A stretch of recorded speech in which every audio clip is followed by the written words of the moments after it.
tout de suite, c'est le mot du coach. Bonjour.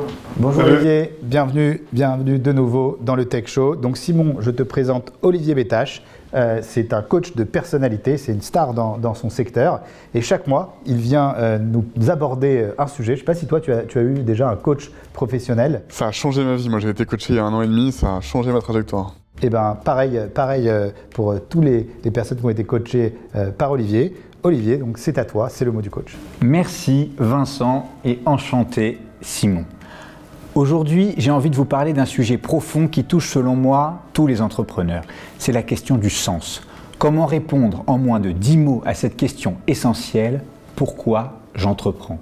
Je pense que c'est primordial d'avoir mûri la question au calme, comme disent les jeunes, et ce pour 2 raisons. Premièrement, j'observe que ceux qui ne l'ont pas encore tranché ont le plus grand mal à faire des choix clivants. Faut-il vendre tout de suite quand on en a l'occasion ou attendre encore quelques années pour faire un plus bel exit? Faut-il se risquer à développer l'international ou concentrer tous ses efforts sur la France? Autant de dilemmes qui trouvent des issues bien plus rapidement, mais surtout bien plus sereinement quand on a trouvé sa boussole interne, sa raison d'entreprendre. Deuxièmement, parce que l'entrepreneuriat est une démarche vers la liberté. Si je renonce à la sécurité du salariat, au-delà de l'espoir du jackpot de la licorne, c'est aussi et surtout pour être libre. Libre de créer un univers qui tourne à ma sauce, dans lequel c'est le monde qui s'adapte à moi et non l'inverse. Sans boussole interne, le start-upper peut retomber dans les méandres du système et se comporter comme un bon élève de l'écosystème. Son board remplacera son ex-patron et sa roadmap, ses objectifs annuels. Alors comment fait-on? Comment trouver sa flamme et organiser sa vie professionnelle en fonction d'elle? Eh bien mon conseil est le suivant, placez de l'ambition sur votre flow. Ok, je vais vous expliquer. L'état de flux, ou state of flow, est un concept élaboré par Mihaly Csikszentmihalyi. Oui, il s'appelle vraiment comme ça.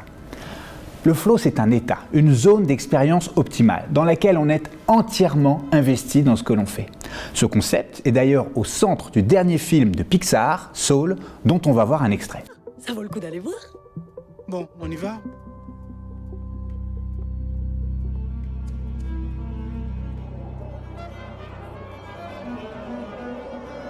Mais c'est quoi cet endroit? Tu vois, dans la vie, quand vous êtes concentré sur ce que vous faites, vous voyez pas le temps passer, vous êtes un peu ailleurs. Il y en a même qui appellent ça la zone. Oui. Eh ben c'est ici, la zone, un mi-chemin entre les mondes physiques et spirituels. Mais oui, bien sûr, comme tout à l'heure. J'étais là, quand j'ai passé mon audition. C'est ici que les musiciens se retrouvent quand ils sont en transe. Pas seulement les musiciens. Tiens, regarde.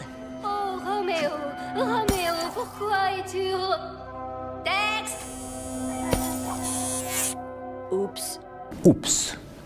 Lorsqu'on est dans sa zone, en état de flux, nous avons le sentiment que notre action a un sens. Le temps s'arrête, ce qui est la marque de notre pulsion d'expression, nous nous sentons heureux et utiles au monde. Mais revenons à l'entrepreneuriat. Tout le monde peut expérimenter l'état de flux à travers une passion, un sport, un moment de grâce. Ce que j'appelle mettre de l'ambition sur son flot, c'est de prendre sa passion au sérieux. Illustrons. Certains des CEO que j'accompagne sont des aventuriers nés.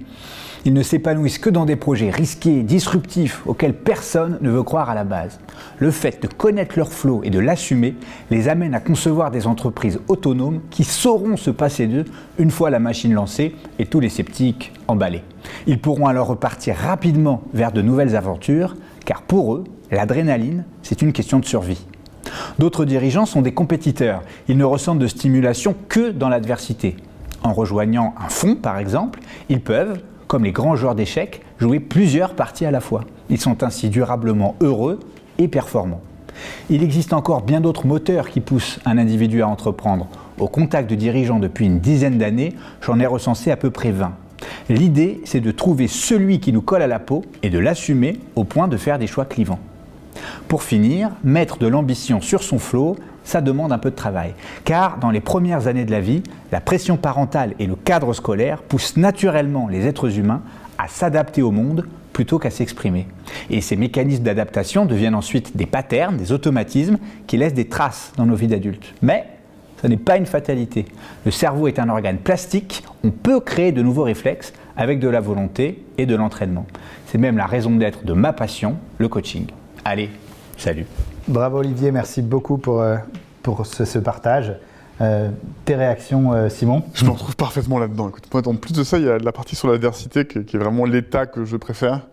L'adversité, l'ambiguïté, tu vois, la position de challenger, c'est là où je m'épanouis. Et dès qu'on rentre dans la prospérité, l'establishment, La zone de confort. Je me sens moins bien, quoi. Ouais.